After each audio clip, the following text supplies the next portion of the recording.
Here we go, off the rails. Don't you know it's time to raise our sails? It's freedom like you never knew. Don't need bags or a pass. Say the word, I'll be there in a flash. You could say my hat is off to you. Oh, we can zoom all the way to the moon from this great wide wacky world. Jump with me, grab coins with me, yeah! It's time to jump up in the air. Jump up, don't be scared. Jump up and your cares will soar away. And if those dark clouds start to swirl, don't fear, don't shed a tear, 'cause I will be your one-up girl. So let's all jump up super high, high up in the sky. There's no power up like dancing. It was the end of a busy day. The engines had been working hard. They were feeling pleased and proud. Except Henry. He was feeling ill. "What's the matter with you, Henry?" Thomas asked. "My boiler's grumbling." "Maybe it's grumbling at you," teased Thomas. "That's not funny," hissed Henry. "You just don't care." But Emily saw that Henry was leaving a puddle of water behind. She was worried. The next morning, Sir Topham Hatt arrived. "Thomas, Percy, Henry, I want you to collect some freight cars and take them to the docks." "Yes, sir," cried Thomas and Percy. Henry watched the engines puff away. He didn't feel well. "Useful engines don't complain," Henry muttered. He was leaving water everywhere as he chuffed towards the coaling plant.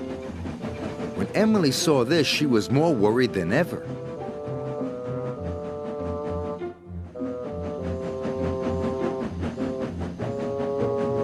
Then Thomas and Percy overtook Henry. "Hurry up, Henry!" Percy tooted. "I can't go any faster," Henry chuffed miserably. "You're just being lazy," teased Thomas. By the time Thomas and Percy reached the coaling plant, they had a naughty plan. "Please, sir," said Thomas, "Henry wants to take more freight cars." "He is bigger," added Percy. The odd manager agreed. Meanwhile, Emily was talking to Sir Topham Hatt. "I'm worried about Henry." Perhaps his tubes are leaking," replied Sir Topham Hatt. "You'd better check."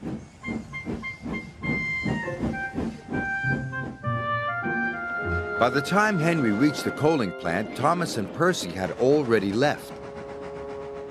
"Why did Thomas and Percy leave me so many freight cars?" moaned Henry. "They know I'm not feeling well." "We'll still have to take them," said his driver. Henry chuffed and puffed and pulled his long line of freight cars.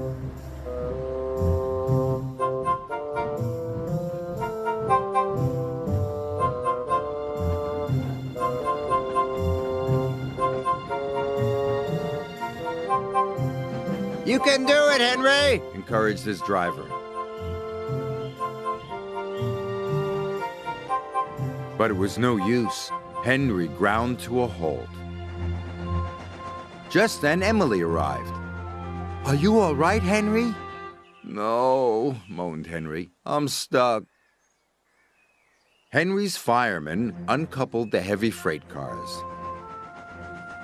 Emily changed tracks and then hooked up to Henry. "Oh, thank you, Emily," wheezed Henry.